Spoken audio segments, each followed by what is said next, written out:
지혜를 간절히 구하라. 오늘 새벽 말씀의 셈은 잠언 2장 1절에서 8절로 지혜를 간절히 구하라입니다.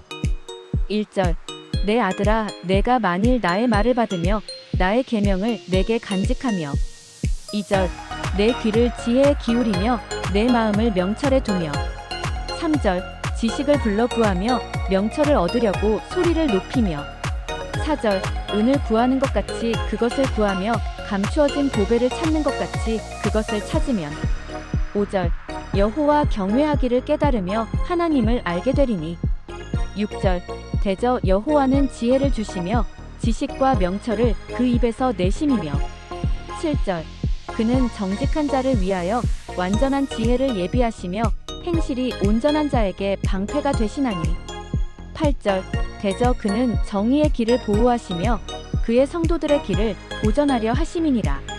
1945년 2차 세계대전이 끝나고 한국은 광복을 맞았지만 분단과 전쟁으로 큰 혼란을 겪었습니다.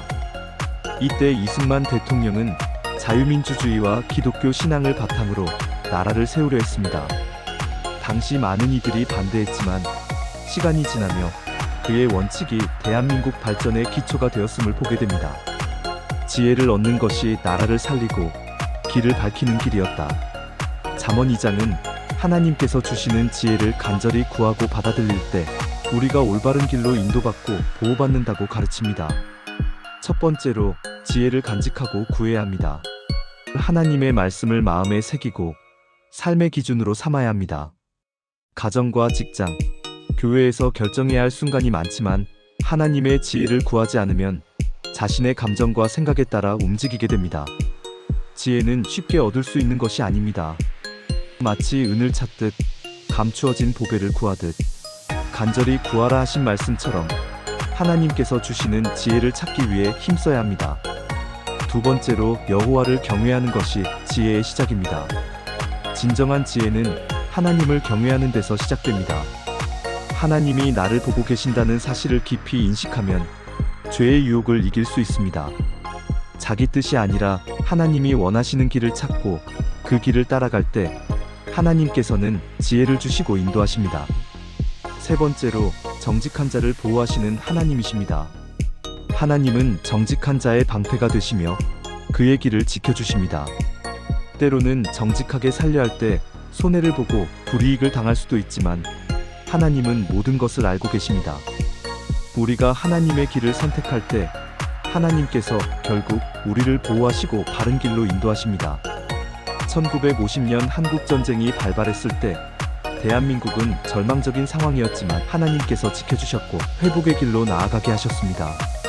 이는 하나님의 지혜를 따를 때 가능한 일이었습니다. 우리의 인생도 마찬가지입니다. 혼란과 위기의 순간 속에서도 하나님을 경외하고 지혜를 간절히 구할 때 하나님께서 우리를 보호하시고 인도하실 것입니다. 나는 하나님께서 주시는 지혜를 간절히 구하며 살겠습니다라는 이 고백이 우리의 삶 속에서 실천될 때 하나님의 인도하심과 보호하심을 경험하게 될 것입니다. 아멘. 함께 기도하겠습니다. 사랑과 지혜의 하나님, 우리가 혼란과 어려움 속에서도 주님의 말씀을 붙잡고 주님께서 주시는 지혜를 간절히 구하는 자 되게 하소서. 우리의 생각과 감정이 아니라 오직 하나님의 뜻을 따르게 하시고 우리의 길을 바른 길로 인도하여 주소서. 우리를 지키시고 보호하시는 주님을 의지하며 하나님을 경외하는 삶을 살게 하옵소서. 예수님의 이름으로 기도드립니다. 아멘.